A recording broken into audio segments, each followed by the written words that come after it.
एक सुंदर सुबह सूरज की किरणें सुमित्रा देवी के घर को रोशन कर रही थी। घर में हंसी और खुशी का माहौल था। सुमित्रा देवी अपने दोनों बेटों अमित और विकास और उनकी पत्नियां नीलिमा और आराध्या के साथ खुशी खुशी रहा करती थी। नीलिमा जो कि घर की बड़ी बहू थी, वो थोड़ी चालाक और स्वार्थी थी, जबकि आराध्या जो छोटी बहू थी, वो दिल से साफ और दयालु थी। सुमित्रा लेकिन दोनों से ही समान प्यार करती थी, लेकिन उन्हें आराध्या की समझदारी और दयालुता पर ज्यादा भरोसा था। आराध्या बेटी, आज नाश्ते में क्या बनाया है तुमने? माँ जी, आज मैंने आपके पसंदीदा आलू के पराठे बनाए हैं और साथ में दही भी है। हमेशा ही ना माँ जी की चमची बनी रहती है। मुझे भी कुछ करना होगा जिससे माँ जी मुझ पे ज्यादा ध्यान दे। नाश्ते के बाद अमित ऑफिस के लिए निकला और विकास अपने दोस्तों से मिलने के लिए चला गया। घर में सुमित्रा देवी, नीलिमा और आराध्या ही थी। नीलिमा हमेशा आराध्या को नीचा दिखाने का मौका ढूंढती रहती। आराध्या, तुम तो बस घर के कामों में ही लगी रहती हो। बाहर की दुनिया का तो तुम्हें कुछ पता ही नहीं है। भाभी जी, घर का काम भी तो जरूरी है ना, और मुझे घर का काम बहुत अच्छा लगता है। नीलिमा, हर किसी की अपनी पसंद होती है। आराध्या खुश है, यही काफी है। हाँ हाँ माँ जी, आप बिल्कुल सही कह रही हैं। कुछ दिन शांति से बीते। एक दिन विकास का एक दुखद दुर्घटना में निधन हो गया। पूरे घर में मातम सा छा गया। सुमित्रा देवी और आराध्या का तो रो रो कर बुरा हाल था। अमित भी सदमे में था, लेकिन उसे परिवार को संभालना था। हे भगवान, ये क्या हो गया? मेरा बेटा मुझसे दूर चला गया। उसकी जगह मुझे उठा लेते। माँ जी, हिम्मत रखिए, विकास जी हमेशा हमारे दिलों में रहेंगे। माँ, आराध्या, खुद को संभालो। अब वो जा चुका है, लेकिन अब हमें उसके बिना जीने की आदत डालनी होगी, क्योंकि यही दुनिया का नियम है। कोई जाता है तो उसे वापस नहीं ला सकते। विकास के जाने के बाद कुछ समय बाद ही अमित को बिजनेस के सिलसिले में विदेश जाना पड़ा। घर में अब सुमित्रा देवी, आराध्या अकेली रह गई थी। नीलिमा ने इस मौके का फायदा उठाने का फैसला किया और उसकी नजर घर और संपत्ति पर थी। अब तो घर में सिर्फ सास और आराध्या ही हैं। अमित जी भी विदेश चले गए हैं। ये सही मौका है इन दोनों को रास्ते से हटाने का। एक दिन नीलिमा ने सुमित्रा देवी से झगड़ा शुरू कर दिया और घर के काम और खाने में कमियां निकालना शुरू कर दिया।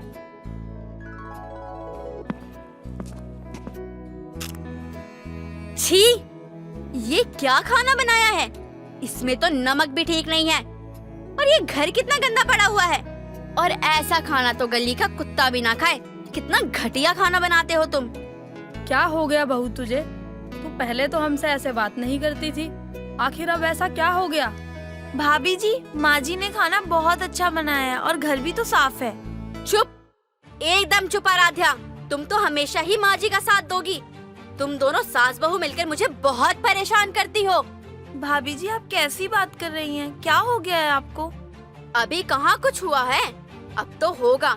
बहुत बर्दाश्त कर लिया मैंने तुम दोनों को, लेकिन अब बस बहुत हुआ। बहू चुप हो जा, मैं तेरे आगे हाथ जोड़ती हूँ। भगवान के लिए चुप हो जा। सास को ऐसे बोलते देख नीलिमा का गुस्सा फूट पड़ता है और सुमित्रा देवी और आराध्या को वो घर से जाने के लिए कह देती है। निकल जाओ मेरे घर से। दोबारा अपनी गंदी शक्ल मत दिखाना मुझे। सुमित्रा देवी को अपनी आंखों पर विश्वास नहीं हो रहा था कि उनकी बहू उन्हें घर से निकाल रही थी। नीलिमा, ये तुम क्या कह रही हो? ये घर हमारा भी है और हम कहाँ जाएंगे? मुझे नहीं पता तुम कहाँ जाओगी, बस मुझे ये घर खाली चाहिए, मतलब खाली चाहिए। तुम दोनों इसी वक्त यहाँ से निकल जाओ। भाभी जी, आप ये बहुत गलत कर रही हैं। माँ जी ने हमेशा आपको अपनी बेटी की तरह माना है। बस बहुत हो गया, निकलो यहाँ से, वरना मैं खुद घसीट के तुम्हें घर से बाहर फेंक दूंगी। सुमित्रा देवी और आराध्या के पास कोई रास्ता नहीं था। भारी मन से वो दोनों घर से निकल गए। उनके पास जाने को कोई जगह नहीं थी। वो बेघर और असहाय महसूस कर रही थी। हे भगवान, हमने ऐसा क्या पाप किया था जो हमारे साथ ये सब हो रहा है? माँ जी, हिम्मत रखिए, भगवान सब ठीक कर देंगे। हम कहीं आसपास आश्रम में चलते हैं। सुमित्रा देवी और आराध्या एक आश्रम में पहुंची। आश्रम शहर से थोड़ा दूर शांत और सुंदर जगह पर था। आश्रम के संचालक रमेश जी बड़े दयालु और समझदार व्यक्ति थे। उन्होंने सुमित्रा देवी और आराध्या को आश्रम में पनाह दे दी। अरे बहन जी और बिटिया, अरे तुम लोगों की कहानी सुनकर मुझे बहुत ही दुख हुआ। आज के समय में कैसे कैसे लोग हो गए हैं जो अपनों को अपना ना समझकर उन्हें घर से निकाल देते हैं। मुझे बहुत बुरा लग रहा है तुम्हारे लिए, लेकिन तुम लोग चिंता मत करो। ये जो आश्रम है ना, आज से तुम लोग यहीं रहोगी। ये बेसहारा लोगों के लिए ही बनाया गया है। रमेश जी, आपका बहुत बहुत धन्यवाद। आपने हमें सहारा दिया, वरना हम कहाँ जाते। आपने हम पे बहुत उपकार किया है। हम आपके एहसानमंद रहेंगे पूरी जिंदगी। आश्रम में जीवन सरल था लेकिन शांतिपूर्ण था। सुमित्रा देवी और आराध्या सुबह जल्दी उठती, प्रार्थना करती, आश्रम के कामों में मदद करती। आश्रम में कई और भी महिलाएं रहती थी, जिनमें से एक कमला नाम की महिला थी। कमला थोड़ी जलनखोर स्वभाव की थी। अरे, ये आश्रम में नई शक्लें कैसे दिख रही है माँ बेटी की, हैं? और देखो तो, महारानी बन के आई ये दोनों की दोनों। अरे चुप रहो कमला, ये बेसहारा है इसलिए तो आश्रम में आई है, और हमें इनकी मदद करनी चाहिए, ना कि इनकी बेइज्जती। हाँ, क्यों नहीं, जरूर करूंगी मदद। ऐसी मदद करूंगी ना, दोनों की दोनों ना यहाँ से ना 9 तो 11 हो जाएंगी। कुछ दिन ऐसे ही बीते। आराध्या ने देखा कि आश्रम में पैसों की बड़ी दिक्कत चल रही है। जरूरत का सामान बड़ी मुश्किल से ही आ रहा था। आश्रम के लोगों को कई तरह की परेशानियों का सामना करना पड़ रहा था। माँ जी, मैंने देखा कि आश्रम में बहुत तकलीफ है। यहाँ जरूरत का सामान भी ठीक से नहीं मिल रहा है। हाँ बेटी, मैंने भी देखा।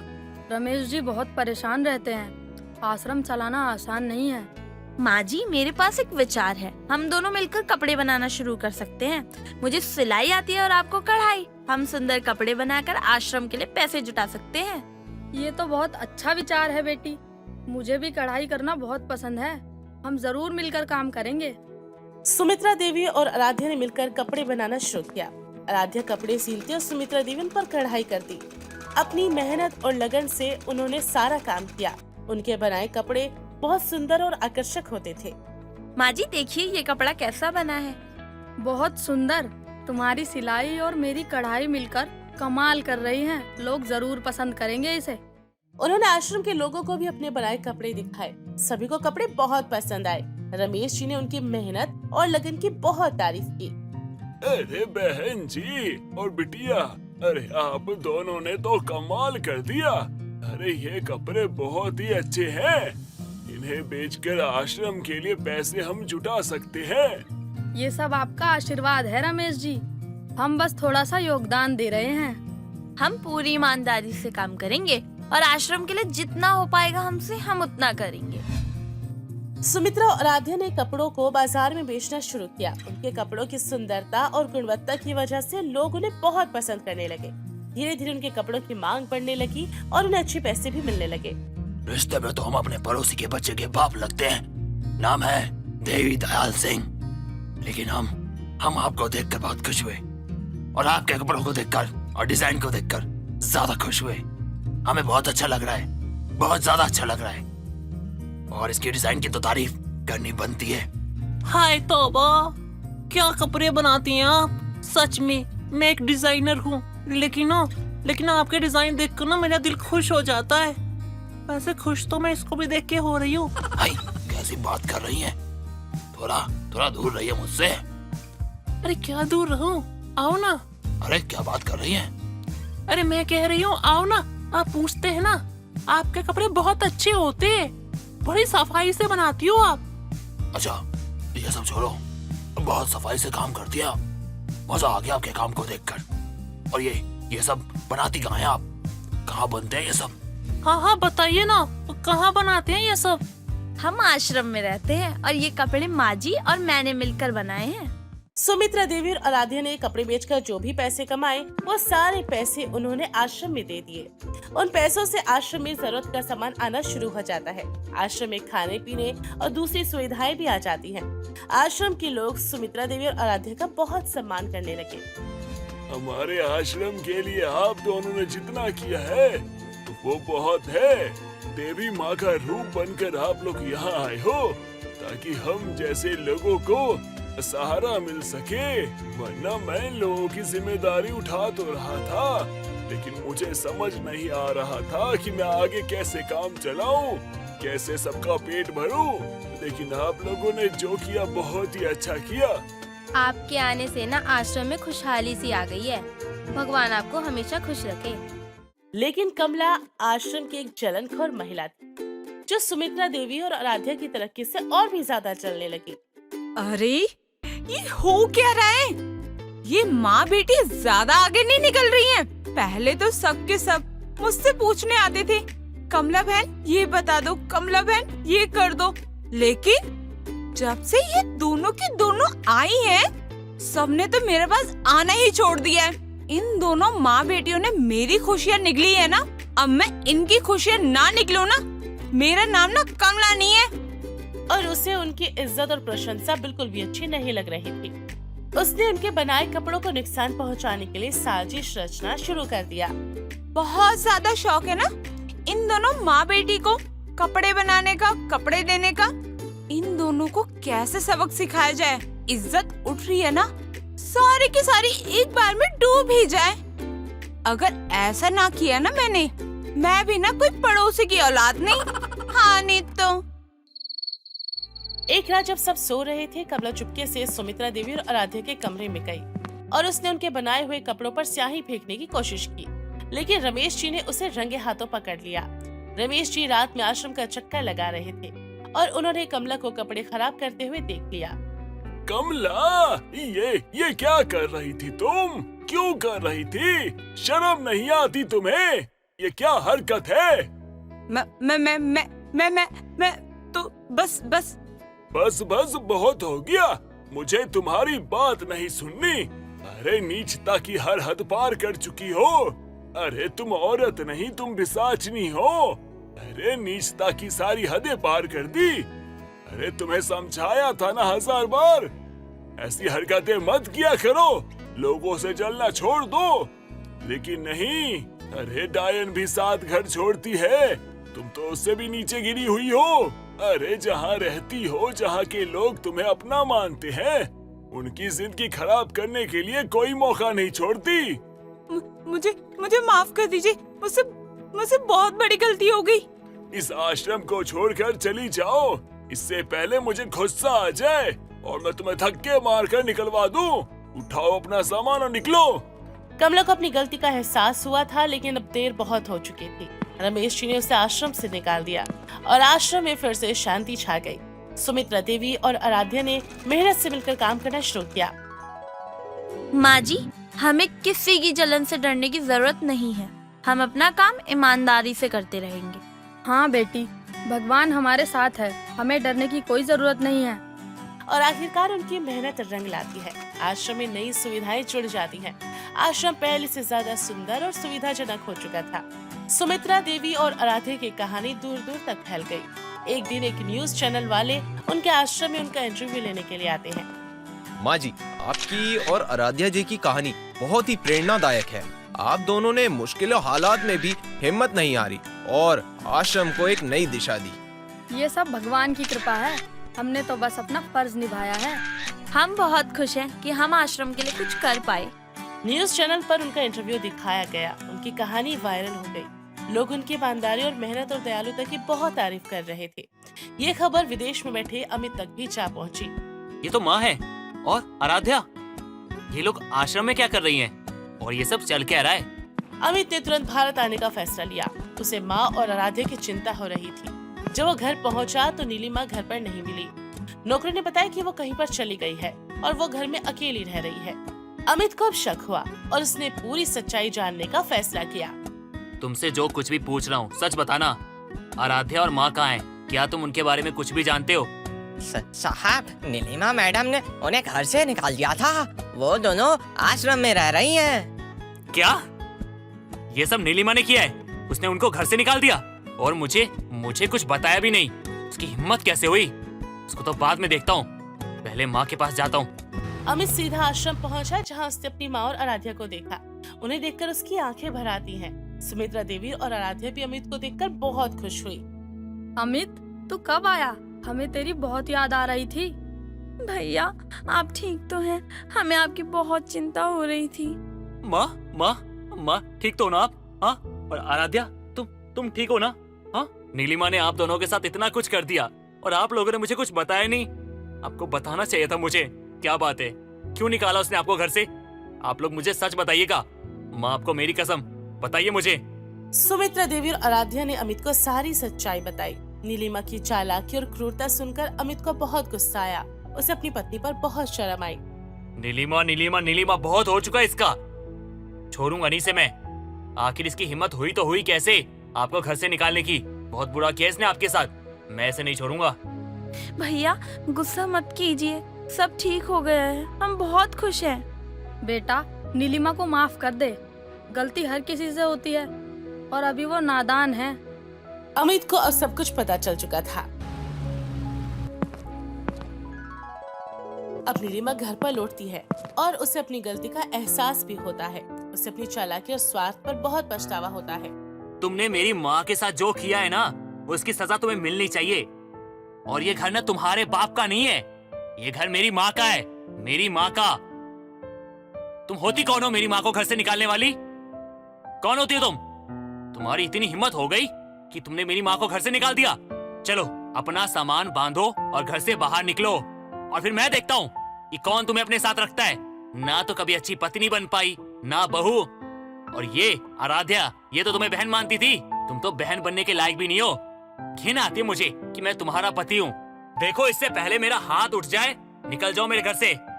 बेटा, नीलिमा को माफ कर दे। कैसे माफ कर दूं माँ, कैसे माफ कर दूं? अरे इसने जो हमारे साथ किया है, क्या वो सही है क्या? अरे आप लोग बेसहारा थी, भला हो आश्रम वालों का जिन्होंने आपको रखा, वरना कहाँ जाती आप, क्या करती? मेरा तो मन करा इसका खून कर दूं। देखो माँ, घर आपका है, फैसला भी आपका होगा। आपको इसे रखना है तो रखो, लेकिन आज के बाद पूरी जिंदगी मैं इससे कोई रिश्ता नहीं रखने वाला। आज के बाद अभी से ये बस मेरी नाम की पत्नी होगी, इससे मेरा कोई रिश्ता नहीं होगा। मुझे माफ कर दीजिए माँ जी, आराध्या जी, मैंने बहुत बड़ी गलती की है। लालच में आकर मैंने आप लोगों के साथ बहुत बुरा व्यवहार किया है, मुझे माफ कर दीजिए।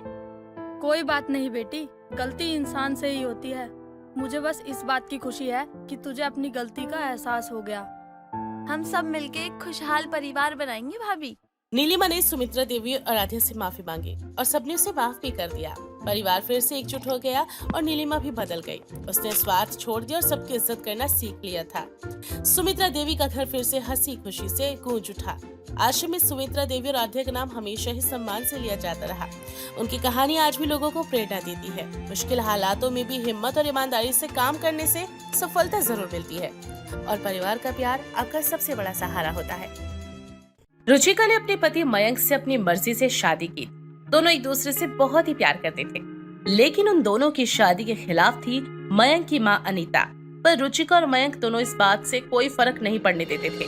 शादी के बाद रुचिका जो भी कहती मयंक वो चुपचाप कर लिया करता, और ऐसे एक दिन मयंक ऑफिस से थकारा घर आता है। तभी रुचिका उसके पास जाती है और अपने पति से कहती है, मयंक, कितने दिन हो गए हैं ना, हम कहीं बाहर खाने पर नहीं गए हैं। शादी से पहले मुझे बहुत लेकर जाते थे आप, अब क्या हुआ? आपका तो सारा प्यार गायब ही हो गया।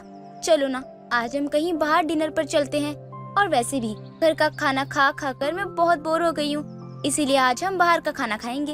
अरे रुचिका, बात को समझने की कोशिश करो। देखो, महंगाई ज्यादा हो चुकी है, अगर बाहर का खाएंगे ना तो इस महीने का बैलेंस बिगड़ सकता है। वैसे भी इस महीने बहुत खर्चा हो चुका है। एक काम करते हैं, हम किसी और दिन चलते हैं। वैसे भी मैं बहुत थक चुका हूँ, मुझे थोड़ा आराम चाहिए अभी। अरे, जब मेरा आज मन है बाहर जाने का, तो फिर हम कभी और क्यों जाएंगे? मुझे तो पहले से ही पता था कि तुम्हारा प्यार सिर्फ शुरू शुरू में था, अब तो है ही नहीं। कोई बात नहीं, मुझे समझ आ गया है। अब मैं भी तुम्हारे साथ तुम्हारी तरह ही बर्ताव करूंगी देना, क्योंकि तुम्हारा ध्यान तो वैसे भी मेरे ऊपर है ही नहीं। यार, तुम्हें तो ना बस पैसों की पड़ी रहती है, अपनी पत्नी के इमोशन की तो कोई कदर ही नहीं है। इतने टाइम बाद मैंने तुम्हें कुछ बोला है, लेकिन वो तो तुम्हें दिखाई ही नहीं दे रहा। अपनी थकावट दिख रही है, बस अपने पैसे दिख रहे हैं। कोई बात नहीं, जब मैं किसी और के साथ बाहर जाऊंगी ना, तब मत बोलना तुम कि इसके साथ क्यों गई, उसके साथ क्यों गई। अच्छा बाबा, ठीक है, चलो चलते हैं। मयंक अपनी पत्नी की बातों को मना नहीं कर पाता और फिर वो दोनों बाहर खाना खाने के लिए चले जाते हैं। कुछ देर बाद जब वो खाना खाकर घर पर आते हैं तो मयंक तुरंत वहाँ से उठकर अपने कमरे में सोने के लिए चला जाता है, और रुचिका को देखकर अनीता उसके पास आती है और उससे कहती है, अरे तुझे शर्म नहीं आती क्या? कैसी पत्नी है तू? तेरा पति अभी बाहर काम करके आया है, थक गया है। उसको खाना पूछने से पहले तूने उस पर हुक्म चला दिया। अरे थोड़ा सा तो शर्म कर ले, तूने अपनी पसंद से शादी की है, इसलिए तुझे अपने पति की बात माननी चाहिए। शादी से पहले बेशक तुम कुछ भी करते हो, लेकिन शादी के बाद जिंदगी अलग हो जाती है। मेरी अलग जिंदगी भी तो यही है ना, और इसे भी मैं बड़े प्यार से जी रही हूँ। मैं तो बहुत खुश हूँ, लेकिन अब मुझे खुश देखकर कुछ लोगों को जलन हो रही है, तो इसमें मेरी कोई गलती नहीं है। आपको क्या दुख होता है अगर आपका बेटा मेरे लिए कुछ करता है?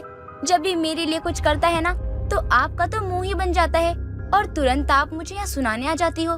कोई दिक्कत है तो साफ साफ बताइए ना, क्यों ऐसा करती हो आप? मुझे कोई दिक्कत नहीं है, मुझे बस अपने बेटे के लिए बुरा लगता है, क्योंकि उसे पत्नी वो मिली है जो पति को नचाने का शौक रखती है। तुझे बहुत खुशी होती है ना अपने पति को अपने पीछे घुमाने में, लेकिन अगर तेरी ही ऐसी हरकतें चलती रही ना, तो तुझे आगे चल के बहुत अफसोस होगा।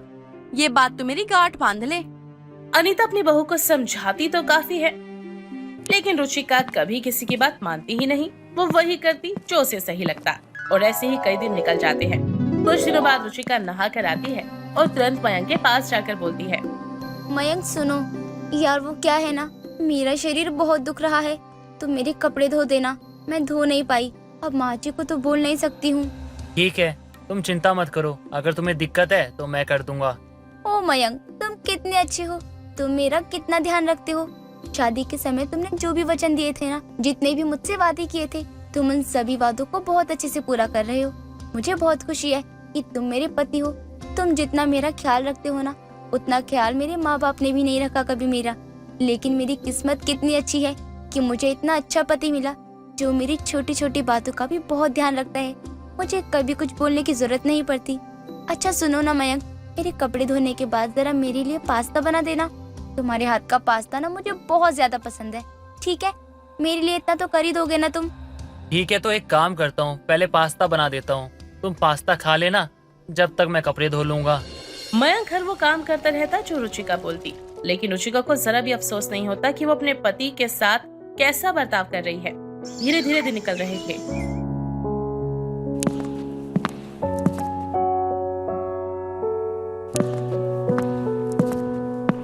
क्या हुआ माँ, अभी तक आपके सर में दर्द है क्या?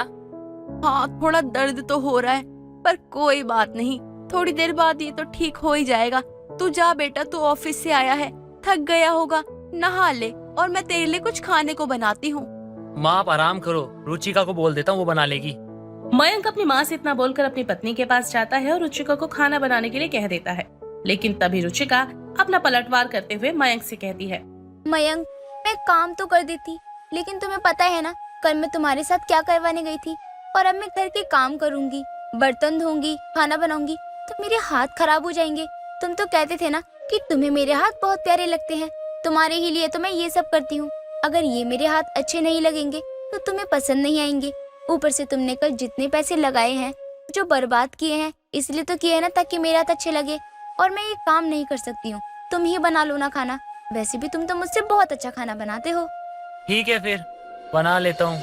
मयंक खुद ही खाना बना लेता है और उसे काम करता देख अनीता को बहुत गुस्सा आता है और वो सीधा अपनी बहू के पास जाकर कहती है, यहाँ मेरे सर में इतना दर्द हो रहा है और मयंक भी अभी ही ऑफिस से आया है। ये नहीं कि अपने परिवार को देखे, तुझे तेरे हाथ दिखते हैं? अरे थोड़ा तो देख ले, तेरा पति तेरे लिए कितना कर रहा है। अरे माँ जी, आपको क्या परेशानी है? आपने भी तो बहाना बनाकर काम नहीं किया था ना, और अगर मैंने काम नहीं किया तो इसमें आपको दिक्कत हो रही है। अरे मेरा पति मेरे कहने पर इधर उधर नाच रहा है, तो इसमें आपको दिक्कत क्यों हो रही है? आप भी जाओ ना, आराम करो, कुछ देर बाद खाना बन जाएगा, खा लेना। मैंने कोई बहाना नहीं बनाया है और ना ही मुझे बहाना बनाना आता है। मैं तेरी तरह नहीं हूँ, मेरे सर में सच में दर्द हो रहा है, इसलिए मैं काम नहीं कर रही हूँ। लेकिन तुझे ये बहाना लग रहा है तो इसमें मैं कुछ नहीं कर सकती। तुझे कितना अच्छा पति मिला है, लेकिन तू है कि सिर्फ उसका फायदा ही उठाती है। पर बेटा मेरी बात ध्यान से सुन ले, तेरे लिए आगे चल के ये सही नहीं होगा। अनीता तो इतना बोलकर वहाँ से चली जाती है और ऐसे ही काफी दिन निकल जाते हैं। रुचिका का ऐसे ही बर्ताव अपने पति के साथ रहता है। मयंक भी अब बहुत ही परेशान हो चुका था। कुछ दिनों बाद मयंक एक चारू नाम की लड़की के साथ घर पर आता है और ये कहता है कि उन दोनों ने शादी कर ली है। उन दोनों को देखकर अनीता काफी खुश होती है और दोनों की नजर उतारती है। तभी वहाँ पर रुचिका आती है और ये देखकर रुचिका कहती है, ये सब क्या हो रहा है? और ये लड़की कौन है माँ जी? माँ जी, आप इसकी आरती क्यों उतार रही हो? मयंक, मुझे कुछ बताओगे कि ये सब हो क्या रहा है? ये लड़की कौन है?